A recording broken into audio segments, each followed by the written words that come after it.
Hello and welcome dear student, मैं Manish Sharma math के इस लेक्चर में आप सभी का स्वागत करता हूं। तो बच्चों, आज हमारा लिमिट एंड कंटिन्यूटी का आपका लास्ट लेक्चर रहेगा, तो जिसके लिए कुछ क्वेश्चन और बचे हुए हैं वो आप देखिए।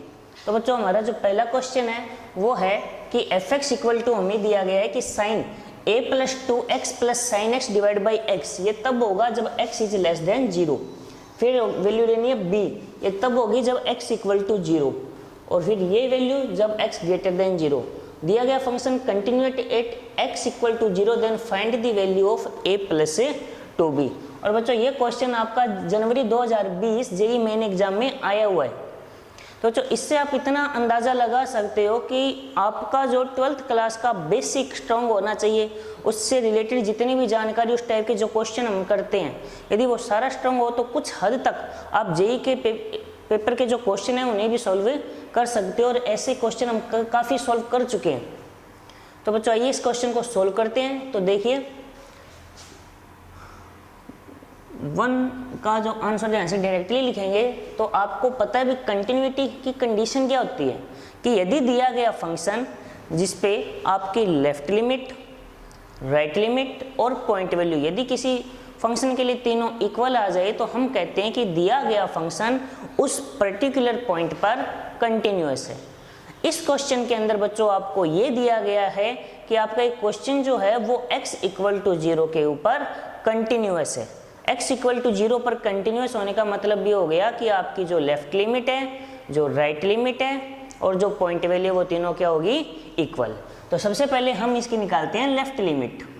तो लिखेंगे बच्चों लेफ्ट लिमिट के लिए लिखेंगे limit x tend to 0 negative f x, इसको लिखा जाएगा limit h tend to 0 f of 0 minus h equal to limit h tend to 0 f of minus h लिखा जाएगा। अब आप ये देखिए कि जो h है वो एक पॉजिटिव क्वांटिटी होती है, चाहे एकदम लेस हो लेकिन ग्रेटर देन 0 है, पॉजिटिव क्वांटिटी है। उसके आगे जब नेगेटिव साइन लग जाता है तो वो क्या हो जाएगा, लेस देन 0, और x लेस देन 0 की कंडीशन हमें यहाँ पर दी गई है। तो इस कंडीशन में जहाँ जहाँ x है वहाँ पर हम क्या पुट करेंगे, माइनस h। तो हमारा क्वेश्चन क्या बन जाएगा, limit h tend to 0 sine a plus 2 minus h plus sine minus h divide by minus h।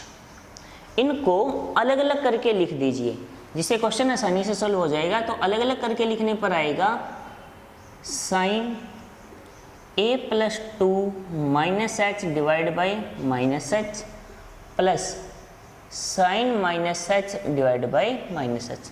तो बच्चों, आपको मैंने रूल बताया था कि limit x tend to 0 sine x upon x, यहाँ लिख रहा हूँ, देखिए कि limit x tend to 0 sine x upon x किसके इक्वल होता है, आपका 1 के इक्वल होता है। और जब आप यहाँ पर ये चीज़ देखोगे तो ये फंक्शन तो 1 वैल्यू दे रहा है, लेकिन यहाँ पर वैल्यू थोड़ी सही नहीं है। रीजन ये हो गया कि यहाँ पर ये दोनों वैल्यू एक जैसी नहीं है। ऊपर है a plus 2 into minus h, नीचे है सीधा माइनस h। तो एक्स्ट्रा जो क्वांटिटी है वो मल्टीप्लाई कर दो, अर्थात a प्लस 2 का ऊपर नीचे दोनों तरफ हमने क्या कर दिया, मल्टीप्लाई कर दिया। तो जो ये आपकी कंडीशन बनी है और ये सिचुएशन है, वो दोनों की वैल्यू कितनी हो जाएगी, 1। तो दिए गए क्वेश्चन आपको क्या वैल्यू देगा, a प्लस 2 इंटू 1 प्लस 1, तो ये आएगा a प्लस 2 प्लस 1, तो ये आ जाएगा a प्लस 3। अर्थात जो आपके इस क्वेश्चन की लेफ्ट लिमिट होगी उसकी वैल्यू कितनी आएगी, a प्लस 3। बताइए बच्चों, इतनी बात कवर हो गई होगी। अब बारी आती है आपकी राइट लिमिट की। तो देखिए राइट लिमिट, तो क्या लिखेंगे हम, limit x tend to 0 positive f x, तो इसको लिखा जाएगा limit h tend to 0 f of 0 plus h, और ये बन जाएगा आपका limit h tend to 0 f of h। अब आप समझिए भी x ग्रेटर देन 0 है तो x ग्रेटर देन 0 वाली कंडीशन यूज होगी। तो जो कंडीशन नंबर 3 है तो उसके अकॉर्डिंग आ जाएगा लिमिट h टेंड टू 0 आ जाएगा h प्लस 3h स्क्वायर की होल पावर 1/3 माइनस h की पावर 1/3 डिवाइड बाई h की पावर 4/3। इसको देखकर बच्चों कुछ याद आया? प्रीवियस लेक्चर्स में हमने इससे रिलेटेड कुछ फॉर्मूला पढ़ा है, लिख देता हूं कि limit x tend to 0 1 plus x की पावर n को हम डायरेक्टली क्या लिखते हैं 1 प्लस nx। अब आपका जवाब क्वेश्चन ये होगा कि सर यहाँ पे तो 1 नहीं है, 1 नहीं है लेकिन 1 बनाया तो जा सकता है।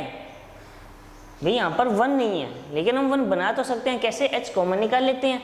तो जब इससे हम h कॉमन निकालेंगे तो ये आ जाएगा, इस पावर की वजह से अब बाहर आएगा h की पावर 1/3 और ब्रैकेट के अंदर क्या आ जाएगा 1 प्लस 3h की पावर 1/3 माइनस h की पावर 1/3 डिवाइड बाई h की पावर 4/3।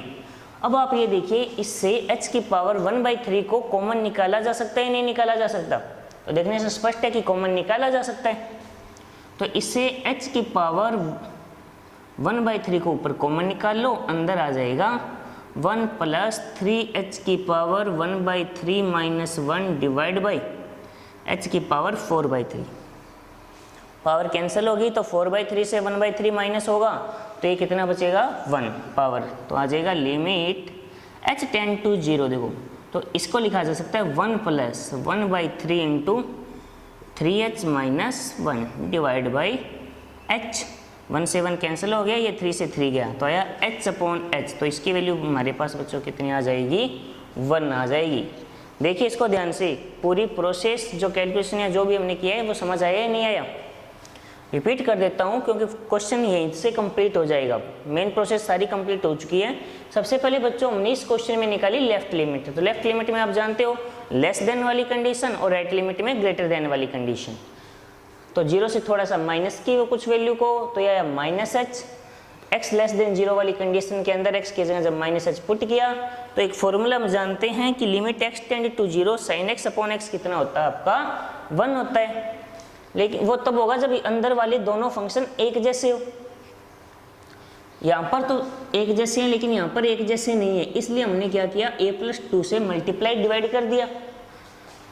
तो a+2 एज इट इज, ये कंप्लीट वैल्यू 1 प्लस 1 तो आया a+2 + 1 टोटल हो गया बच्चों आपका a+3। सेम ये प्रोसेस राइट लिमिट के लिए की, limit x tend to 0 positive fx 0 + h fh। यहाँ वैल्यू पुट की, सबसे पहले यहाँ से h कॉमन निकाला तो h की पावर 1/3 बाहर आएगी, 1 प्लस 3h बचा। h की पावर 1/3 यदि मैं दोनों से कॉमन निकाल के इस तरीके से लिख सकता हूँ, ऊपर नीचे पावर हो तो आप जानते हो पावर कैंसिल होती है। 4/3 से 1/3 गया तो नीचे बचेगी h की पावर 3/3, दैट्स मीनिंग ऑफ 1। ठीक है, और 1 प्लस 3h को हमने सोल्व किया इस फॉर्मूले से, तो इसको लिखा 1 प्लस nx। तो n की वैल्यू 1/3, x की जगह 3h। 1 से 1 गया, 3 से 3 h/h कितना हो गया 1। इतनी चीज कवर हो गई होगी। इसके बाद आपकी जो पॉइंट वैल्यू है वो क्या आएगी? वो डायरेक्टली में क्वेश्चन में दिया हुआ है limit x tend to 0 fx, वो कितनी है b। अब क्या रह गया? तो हम लिखेंगे because of fx is continuous at x equal to 0। तो इस कंडीशन में जो आपकी left limit, right limit and point value equal होगी। यहाँ से सोल्व करने पर b की वैल्यू 1 आएगी और a की वैल्यू -1। ठीक है, हमें किसकी वैल्यू फाइंड आउट करनी है? a plus 2b। तो a plus 2b -1 plus 2 into 1 तो -1 प्लस 2 रिजल्ट क्या आएगा? प्लस का 1। तो इससे रिजल्ट ही आएगा a plus 2b equal to 1। ये बच्चों आपका रिजल्ट आ गया। एक बार देखिए इस क्वेश्चन को ध्यान से, कोई डाउट है तो बताइए, क्योंकि इससे रिलेटेड क्वेश्चन, इससे मिलते जुलते हमने आपकी बुक से क्वेश्चन सोल्व किए हैं और बच्चों ज़्यादा इसमें कोई डिफरेंट नहीं है।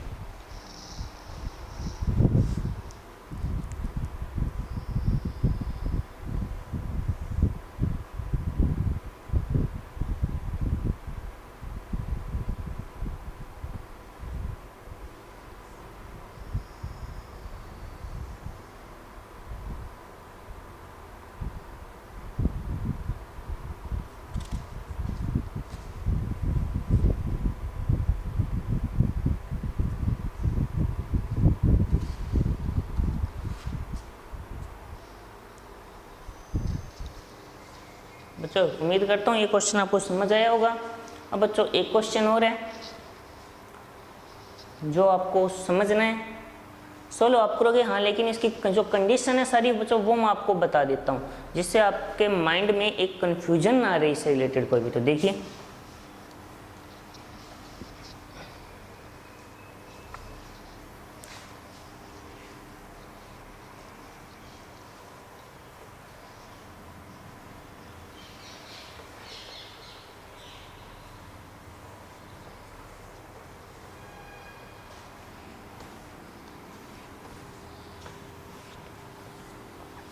इस क्वेश्चन को एक बार दोबारा ऊपर लिख लेते हैं हम। तो क्वेश्चन है f-1,32 r और फंक्शन कुछ इस प्रकार है हमारे पास, mod x plus greatest integer function of x। कब है -1 लेस इक्वल सॉरी 1, यहाँ पे ओनली लेस है, ठीक है। फिर है x plus greatest integer function of x, यहाँ पे बच्चों नेगेटिव साइन कर लेते हैं, ज़्यादा बेटर रहेगा, ठीक है, थोड़ा डिफरेंट देखा।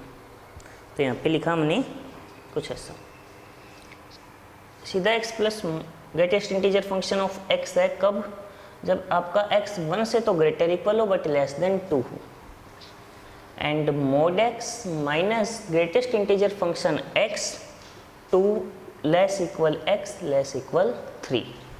अब बढ़ते हैं बच्चों इसमें आगे, देखिए अब बात आती है बच्चों इस क्वेश्चन में, अगर आपको याद हो जब हमने मॉड्यूलस वाले क्वेश्चन किए थे तो हम उस पॉइंट के ऊपर लिमिट ब्रेक कर रहे थे जहाँ पे वो पॉजिटिव नेगेटिव होता है, तो उसके अकॉर्डिंग सारी चीज़ें ब्रेक नहीं करनी पड़ेगी, क्योंकि यहाँ पे ग्रेटेस्ट इंटीजर फंक्शन भी है तो हमें ग्रेटेस्ट इंटीजर फंक्शन को साथ में लेना पड़ेगा। अब आपका जवाब हो सकता है कि सर ग्रेटेस्ट इंटीजर फंक्शन के अकॉर्डिंग लिमिट तोड़नी क्यों ज़रूरी है। तो बच्चों ग्रेटेस्ट इंटीजर फंक्शन के अकॉर्डिंग लिमिट को ब्रेक करना इसलिए ज़रूरी हो जाता है कि हम जानते हैं कि ग्रेटेस्ट इंटीजर फंक्शन 1 से 2 के अंदर 1 होता है, 2 से 3 के अंदर 2 होगा, 0 से 1 के अंदर क्या होगा 0, और -1 से 0 के बीच में होता है -1।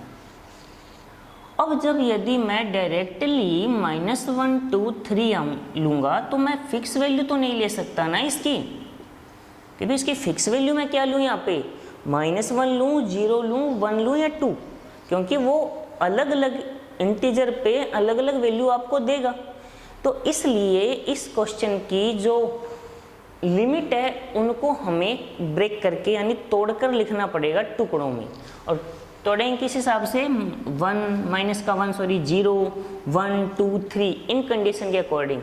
रीजन समझ आ गया होगा कि इन सभी के अकॉर्डिंग इन सभी इंटरवल्स में आपको जो आपका ग्रेटेस्ट इंटीजर फंक्शन है वो एक थोड़ी सी डिफरेंट वैल्यू देगा, एक हाँ यदि ये एक जैसी वैल्यू दे, क्योंकि अब आपको ये सर mod x, तो mod x हम जानते हैं हमें सिर्फ यहाँ तक तोड़ना पड़ेगा कि इस इंटरवल में x ग्रेटर देन 0 है तो mod x को डायरेक्टली क्या लिखा जाएगा, x लिखा जाएगा। तो यहाँ से कोई फर्क नहीं पड़ने वाला, लेकिन ग्रेटेस्ट इंटीजर फंक्शन पे बहुत ज़्यादा इफेक्ट पड़ेगा। तो बच्चों याद रखना, जब भी ग्रेटेस्ट इंटीजर फंक्शन के क्वेश्चन यदि आते हैं, चाहे आपके लिमिट में आए, चाहे आपकी डिफरेंशिएबिलिटी या डिफरेंशिएशन या इंटीग्रेशन जिसमें भी है, वहाँ पे जो आपकी लिमिट होती है या फंक्शन को इंटीजर के ऊपर ब्रेक करना पड़ेगा, यानी वो इंटीजर वाली वैल्यू कहाँ रहती है, ठीक है।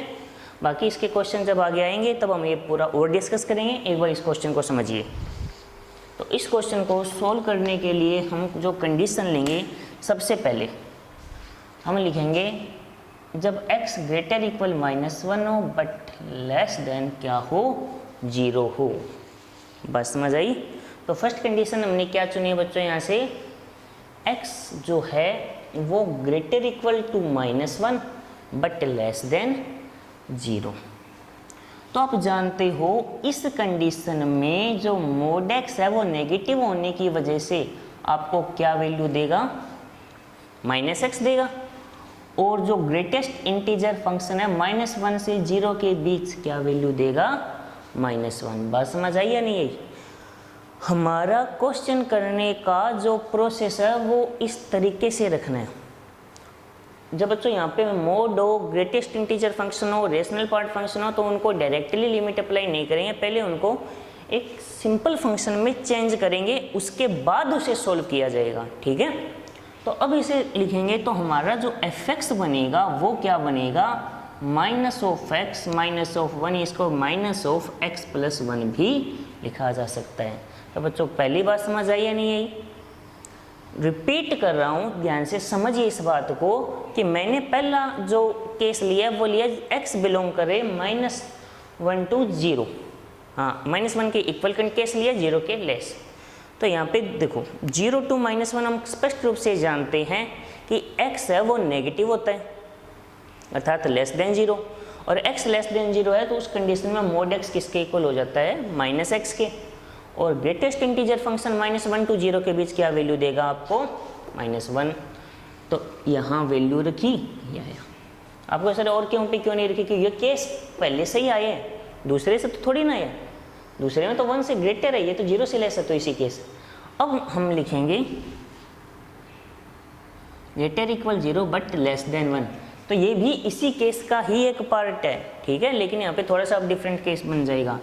इस कंडीशन में जो मोड x है वो तो क्या हो जाएगा, पॉजिटिव x, और ग्रेटेस्ट इंटीजर फंक्शन क्या हो जाएगा, 0। आपका बच्चों ग्रेटेस्ट इंटीजर फंक्शन क्या हो जाएगा, 0, क्योंकि आप जानते हो -1 to 0 क्या वैल्यू देगा आपको, 0। तो इस कंडीशन में जो आपका fx है वो होगा x + 0 = x। बात समझ आ रही होगी? आगे बढ़ते हैं। इस कंडीशन के अकॉर्डिंग आते हैं तो x 1 से ग्रेटर इक्वल बट 2 से लेस, यही कंडीशन है। तो इस कंडीशन में मोड x तो क्या होगा, x होगा, बट ग्रेटेस्ट इंटीजर फंक्शन क्या होगा बच्चों, आपका 1 होगा। कवर हुआ? तो क्या आ जाएगा, fx = x + 1। Next case x greater equal to but <3, तो मोड x तो x होगा। बच्चों ग्रेटेस्ट इंटीजर फंक्शन बता सकते हो क्या, सही जवाब होगा 2। ठीक है, तो यदि यहाँ पे ये 2 आता है तो उस कंडीशन में जो आपका fx है वो क्या हो जाएगा, x + 2। सॉरी बच्चों यहाँ पे मिस्टेक कर दी हमने, तो डायरेक्टली ही इस कंडीशन में वो मोड x नहीं है, डायरेक्टली x है, वो तो x ही रहेगा फिर। ठीक है, ग्रेटेस्ट इंटीजर को ही चेंज करना था, और इस कंडीशन में माइनस है तो यहाँ पे आएगा x - 2। ठीक है, कुछ ये रहेगा। क्लियर हुआ? तो यहाँ पे एक मिस्टेक कर दी थी हमने कि इस केस में मोड x लिया था, लेकिन मोड x नहीं, वो डायरेक्टली x ही है, तो वो x ही रहेगा। हाँ, क्वेश्चन पे कोई इफेक्ट नहीं होने वाला, कंडीशन ये रहेगी। इस कंडीशन में mode x minus greatest integer x है, तो ये केस आएगा। ठीक है, तो ये x होगा, ये 2 है, लेकिन माइनस साइन है तो -2 आएगा। ठीक है, और लास्ट केस जब x = क्या हो, 3, तो मोड x = x रहना ही है क्यों, पॉजिटिव है, और ग्रेटेस्ट इंटीजर x की वैल्यू भी 3 रहेगी। तो इस कंडीशन में जो आपका फंक्शन है वो हो जाएगा। तो यहाँ से यदि हम इस फंक्शन को सही तरीके से अरेंजमेंट करते हैं तो फंक्शन क्या बनेगा।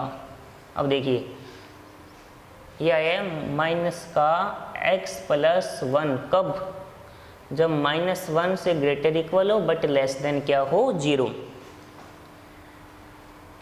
फिर आया x, कब आया है, जब 0 से तो ग्रेटर इक्वल हो बट लेस देन 1 हो। फिर आया है x + 1, x + 1 कब आया है, जब 1 से तो ग्रेटर इक्वल हो बट लेस देन 2 हो। ठीक है, फिर आया है x - 2, जब 2 से तो x ग्रेटर इक्वल हो बट लेस देन 3 हो। फिर आया x - 3, जब x = 3। अब आपका काम क्या होगा, इसकी कंटिन्यूटी चेक करनी है इस इंटरवल के अंदर। अब इंटरवल के अंदर कंटिन्यूटी चेक करनी हो तो आप जानते हो भाई, हमने जो डेफिनेशन पढ़ी है वो ये पढ़ी है कि यदि कोई भी फंक्शन किसी इंटरवल के प्रत्येक पॉइंट पर कंटिन्यूअस है तो हम ये बोल देते हैं कि वो उस इंटरवल के अंदर भी कंटिन्यूअस है। तो कंटिन्यूटी चेक करने के लिए हम कोई भी एक पॉइंट ले लेते हैं, 1 ले लेते हैं या 0, चलो हम 1 लेते हैं। तो लिमिट, लेफ्ट लिमिट निकालते हैं x = 1 पर। बच्चों बाकी सारी प्रोसेस अब आपका काम रहेगा, 2 के ऊपर, 3 के ऊपर, 0 के ऊपर, -1 के ऊपर कंटिन्यूटी चेक करना आपका काम है, ठीक है। मैं सिर्फ 1 के ऊपर चेक करके बता रहा हूँ जिससे क्वेश्चन कंप्लीट सॉल्व हो जाएगा।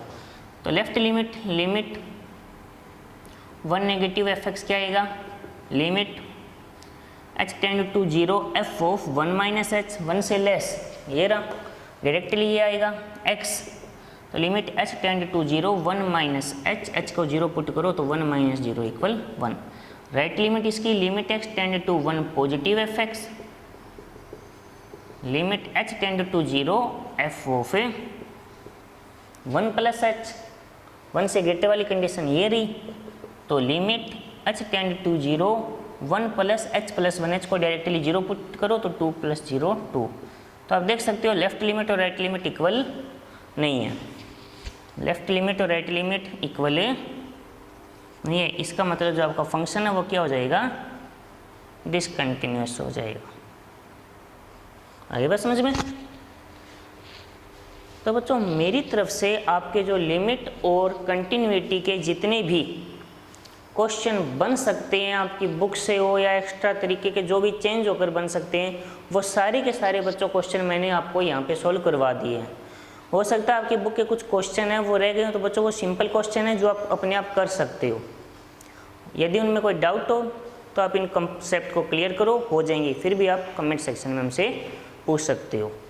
ये जो नेक्स्ट लेक्चर में बच्चों हम करेंगे आपके डिफरेंशिएबिलिटी को। तब तक के लिए टेक केयर, धन्यवाद।